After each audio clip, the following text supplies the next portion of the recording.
Hello everyone, সবাই কেমন আছেন? আমার নতুন একটা ভিডিওয়ে সকলকে স্বাগত জানাই। আজ আমি যেদিনের ব্লগটা আপনাদের সাথে শেয়ার করছি সেদিন ছিল সোমবার। আর এই সোমবার দিন সন্ধ্যা না হতে হতেই আমি কিন্তু কোমর বেঁধে রান্নাঘরে চলে এসেছিলাম। তার একটা প্রধান কারণ ছিল। তো চলুন এই ভিডিওর মারফত আমি আপনাদের সামনে সেই কারণটাই উপস্থাপন করি। তো সন্ধ্যাবেলায় এসে গেছি রান্নাঘরে সমস্ত কিছু জোগাড় জাতি নিয়ে। আজ একটা আমি জনপ্রিয় রেসিপি আপনাদের সামনে করে দেখাবো। না, আপনারা আবার ভাববেন না যে আমি তো প্রতিদিনকার ব্লগ বানাই, আবার এখন রান্নার রেসিপি এনে কী করছি। আসলে যেটা আমি এখন করতে চলেছি সেটা হলো উত্তর কলকাতা তথা সমস্ত নেট দুনিয়ায় ভাইরাল একটা রেসিপি। সেটা হলো মাছের কচুরি। তো চলুন কিভাবে কি করি ভাবলাম সেটাই আমি আপনাদের সাথে শেয়ার করি। এতে আমার একটা লং ভিডিও হয়ে যাবে আর বন্ধুদেরও অনেক কিছু জানা হয়ে যাবে। সেই জন্য দেখুন প্রথমেই আমি ফ্রিজ থেকে কাঁচা মাছগুলো নিয়ে চলে এসেছি। এসে কিন্তু নুন হলুদ দিয়ে ভালো করে সিদ্ধ করে নিয়েছি।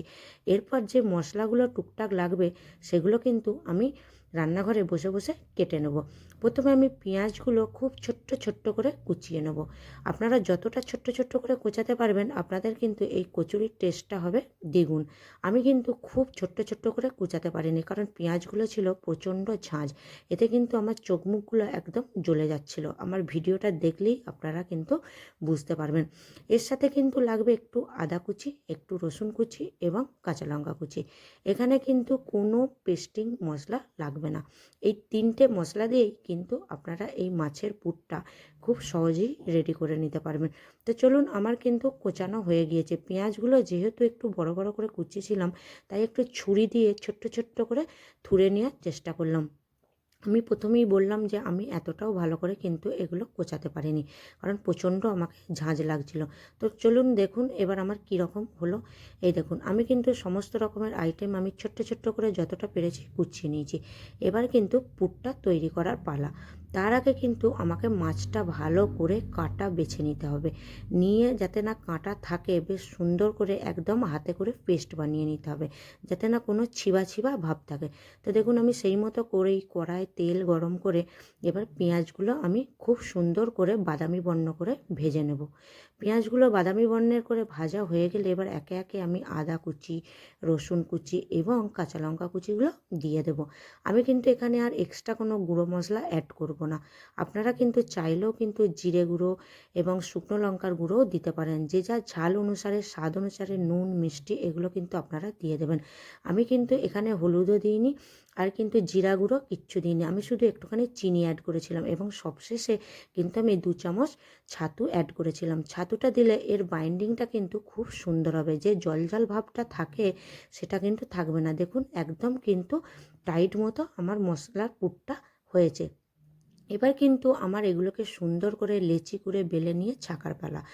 লেচিগুলোকে এমনভাবে করবেন, ময়দাটাকে এমনভাবে মেখে রাখবেন যাতে একটু রেস্টে থাকে, তাহলে কিন্তু আপনার এই আটা মাখাটা প্রচণ্ড সফট হবে।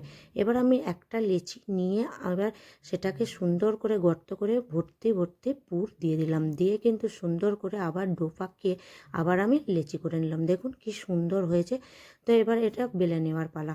এটা কিন্তু খুব সাবধানে হালকা হাতে বেলতে হবে, যাতে না বেলার সময়তেও পুর বেরিয়ে যায় এবং যখন আপনি তেলে ছাড়বেন তখনও যেন পুরটা ফেটে বেরিয়ে না যায়। তেলে যখন ছাড়বেন কিন্তু পুরটা বেরিয়ে গেলে তেলটা পুরো কালো হয়ে যাবে। খুব সাবধানে কিন্তু এটা করতে হবে। তো দেখুন আমি কিন্তু সেই মতোই খুব আস্তে আস্তে করে নিয়েছি। আমার কচুরিটা পুরো একদম কমপ্লিট হয়ে গেছে এবং কিন্তু সুন্দর হয়ে ফুলেও গিয়েছিল।